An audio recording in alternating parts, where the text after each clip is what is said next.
Hello, cosplay world! We are back, and this time around we're going to be focusing on the legs. So we're going to be building the calf armor and the boots. The actual leggings I straight up just bought. They were, I don't know, like $25. I just bought them because they have a specific pattern on them, and I must confess that it's easier, cheaper, and probably higher quality, definitely higher quality, if I just bought the leggings that existed. So I googled someone who made them. It was someone on Etsy, and I just bought the leggings. The same thing is true for the bodysuit. It's a dance suit with arms. So we just have leggings with a dance suit underneath, and then the arms are actually, I dyed those, I actually made the arms. We'll get into the final video. Guess what, the final video, we're going to make the arms and the halo in that one. I hope you guys check that out. But here we have a sheet of PVC foam sheeting that I've cut out into the shape of the calf armor. We have to make some changes to the ankle. We don't want it to be so tight as to restrict motion, especially when we've got gigantic wings, because if we have a shift in the center of mass and we're moving, that's generally a bad plan for falling down, and we don't want to hurt our ankle over a cosplay. So I brought the ankles up and I've opened them up a bit so that they don't restrict the movement, basically. They're also open in the back so that we can easily get in out of them. I believe in the art they completely wrap around, but the way a calf moves when we walk, that would be pretty uncomfortable in general. So we have it so you can easily slide it on and off and get into it, or in the worst case scenario, fall over, and the calf is going to slide up over the knee, allowing you to fall down safer, quote unquote, I guess.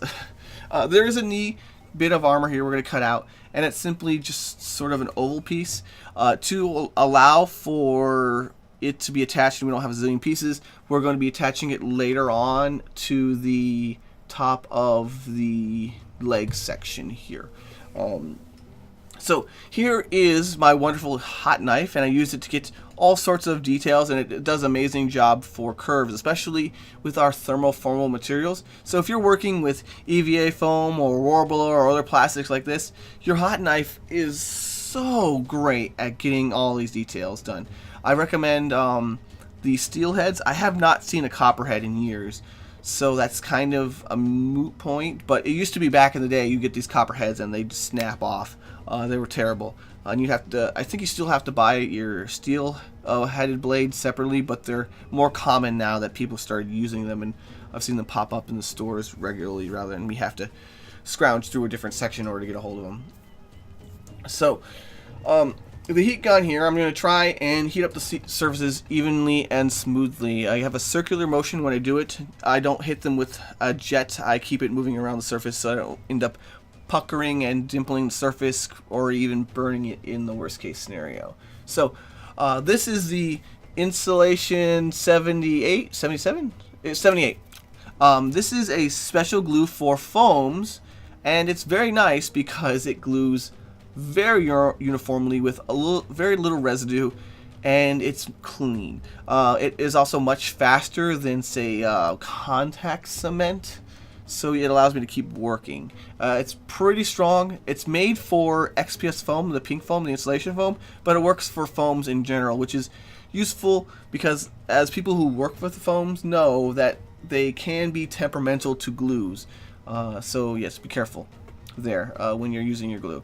I'm going to use a heat gun here, and what I'm doing is I'm stretching it into all the nooks and crannies and making sure that it makes contact with the entirety of the surface.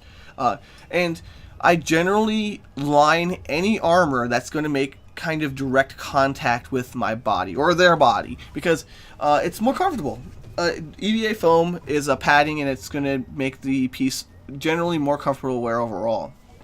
And then once it's shaped and it's in place, I'm going to take the hot knife and clean up all the extra bits, and then we are going to be left with a nice smooth padded bit of armor.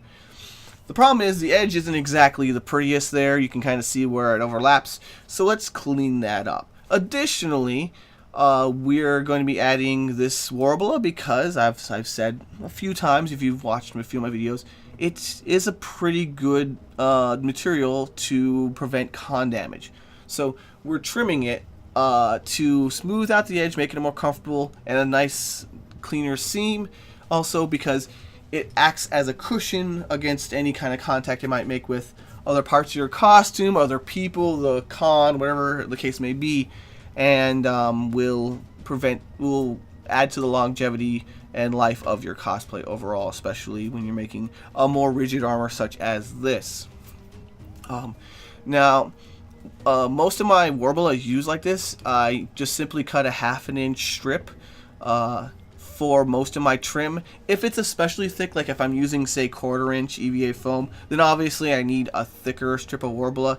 But because it stretches, I don't necessarily need to make weird complex curves. I can simply stretch the strip wherever I need it to be, and it will abide.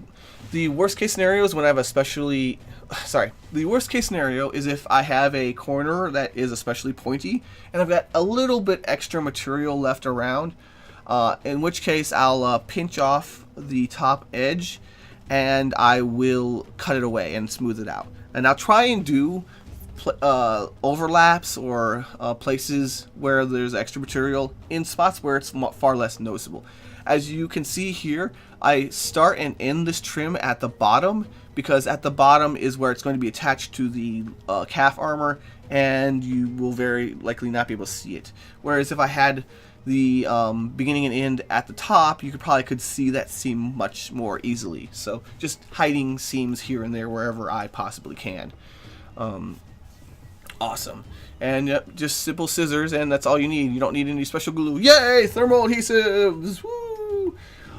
And that's gonna spray paint and clean up very, very nicely. And I added a bit of detail there with a Warbler because it's very easy to add details. I didn't feel like cutting out a piece of like plastic or something like that, or cardboard, and then custom shaping it. It was as simple as adding a bit of trim there. Now for the boots, we simply bought them, and we found some relatively accurate boots to Mercy. And I think I might have advocated for less of a heel because of the whole not falling over thing that I was talking about earlier. Generally, I go for shoes or leg options which don't restrict movement, because I have fallen down on a number of occasions, and it's, in my personal opinion, not worth any kind of prize money or any award if I'm in the hospital. That kind of negates any sort of benefit there. Also, long-term effects as you get old, not great. So the tip of the boot is going to be a bit of EVA foam here. This is EVA foam. I believe this is a 1/4 inch or 6 millimeters, might be 6 millimeters. It's fairly close. It's similar thickness, and we're going to be hot gluing and sticking that into place. Once it's heat sealed with the heat gun, we can like smooth out the texture there. We're going to add a bit of black paint, and that's really all there was for the boots. It was incredibly easy to add them. We're of course going to be sealing them with some varnish to make sure that that lasts. And the hardest part, I guess, about this is making sure that we don't get paint on the boot, because it's a very nice boot. That's pretty much all the leg armor there.